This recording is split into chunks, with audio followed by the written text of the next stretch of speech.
principe, on va traverser le bois. Ouais. On va aller jusqu'au col de la Bodichon, puis on prendra la crête jusqu'au sommet de la Dole.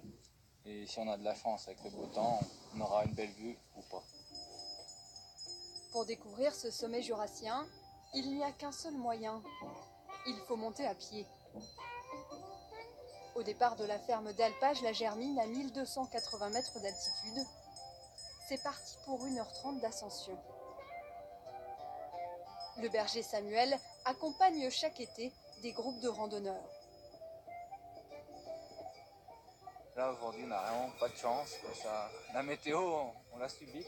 On peut la deviner juste là, mais il faut vraiment avoir une bonne imagination. Mais je vous promets qu'elle est ici.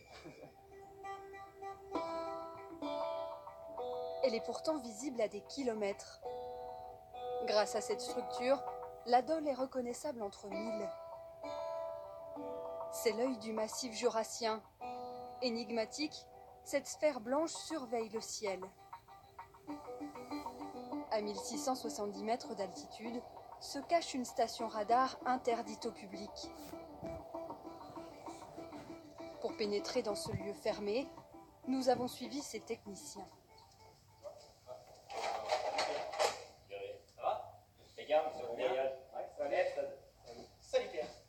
Pierre veille sur la station depuis 2010. Il accueille les équipes, coordonne les opérations de maintenance. C'est un gardien de phare qui ne connaît pas la solitude. On est là pas tous les jours, environ 3 jours par semaine. Mais en fonction des interventions, on peut être entre 3 et 12, une douzaine de personnes maximum. C'est régulier qu'on ait du monde. Ce matin-là, direction les souterrains de la station. Les techniciens doivent vérifier l'état des transformateurs électriques. C'est le centre névralgique de la Dole. En cas de coupure d'électricité, les onduleurs prennent la charge, le temps pendant à peu près une vingtaine de secondes, le temps que les groupes diesel démarrent et reprennent le réseau. Il ne peut pas y avoir de coupure de réseau? Non. Grâce à ces équipements, le radar fonctionne 24 heures sur 24. Ici, nous sommes au cœur du système de navigation de l'aviation suisse. Le radar détecte la position des avions en vol. Il détermine l'axe et la distance des appareils. Sur l'écran radar, toutes les pistes vertes correspondent aux avions qui sont interrogés par le radar et vus par le radar. Donc c'est tous les avions qui ont un transpondeur dans l'avion. Actuellement, on voit environ 300 avions. Dans un rayon? Dans un rayon d'environ 300 km. Dans son champ de vision à 360 degrés, le radar localise avec précision les avions arrivant d'Allemagne, d'Autriche, de France ou d'Italie. À l'aide de ces données sensibles, les contrôleurs organisent ce balai incessant. En 2017, 1 240 000 avions ont survolé la Suisse. On est sur un carrefour européen, c'est l'un des gros carrefours européens au niveau du trafic aérien. Il y a énormément de ce qu'on appelle des airways, c'est des autoroutes pour les avions qui passent au-dessus de la Suisse. Ce radar est très important. C'est pas le seul, mais c'est un des radars qui est important, oui, tout à fait. Invisible des randonneurs, l'antenne du radar se cache sous une sphère blanche. Le radar nous permet de protéger l'antenne des intempéries, donc de la neige, du vent. Ce sont des panneaux que vous pouvez voir. C'est de la mousse qui est prise en sandwich dans de la résine.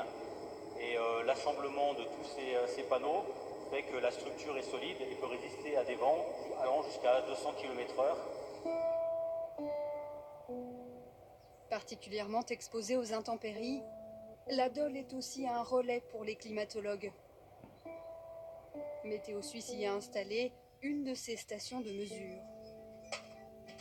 Une fois par an, Stéphane et Yves-Alain montent vérifier les installations. Et ils n'ont pas choisi le jour le plus clément.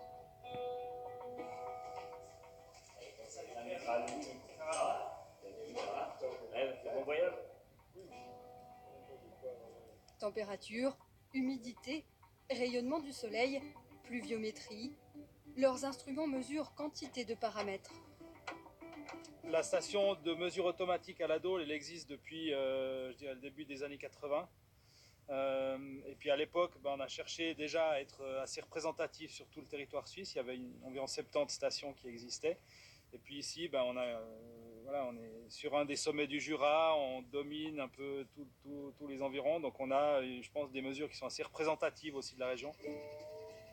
Météo Suisse possède aussi son propre radar. Il permet de prévoir avec précision l'arrivée de fortes précipitations, des orages ou de la grêle. Le radar, il ne fonctionne pas évidemment que du côté suisse, donc on mesure sur 360 degrés. On mesure aussi ce qui se passe du côté français, ce qui est également très important pour nous, puisqu'on a majoritairement des courants d'ouest. Donc on a tout ce qui en fait arrive sur la Suisse par l'ouest vient du côté français. Donc c'est important pour nous aussi d'avoir des informations qui viennent de ce côté-là. Enjeu stratégique pour l'aviation civile, la météo a souvent compliqué le travail des équipes sur place. La station fut construite en 1954. À l'époque, la Suisse installa un premier émetteur radio pour faire face à la densification du trafic aérien. Là, on a encore des images, des photos noir et blanc. Puis là, la structure était complètement différente. Hein. Tu as vu, c'est pas de la mousse, hein, c'est du dur. Hein. C'est une structure métallique avec des toiles. Hein. De la toile. Jusqu'à la fin des années 90, des techniciens vivaient 365 jours par an dans cette station. Avant, ils faisaient tout. Le confort était nettement plus spartiate. C'était vraiment différent. Ils passaient aussi pas mal d'heures en hiver à maintenir les accès à l'aide de pelles, de pioches, parce qu'avec le vent, on a des amas de neige qui sont importants. Et une des conditions, notamment pour pouvoir travailler ici, c'était de savoir skier.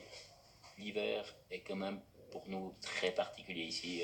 On se rapproche des conditions qu'on pourrait avoir dans une station polaire. Hein, j'entends au niveau neige, glace, vent. On est souvent très très proche. On a beaucoup de givre ici. Surplombant le lac Léman d'un côté et les Rousses de l'autre, la Dole est l'un des plus hauts sommets du Jura. Chaque année, ils sont 300 000 à fouler ce relief plissé. Peu d'entre eux connaissent les arcanes de cette station. Pour Samuel et ses amis, la météo s'améliore et le ciel laisse enfin apparaître ce dôme insaisissable.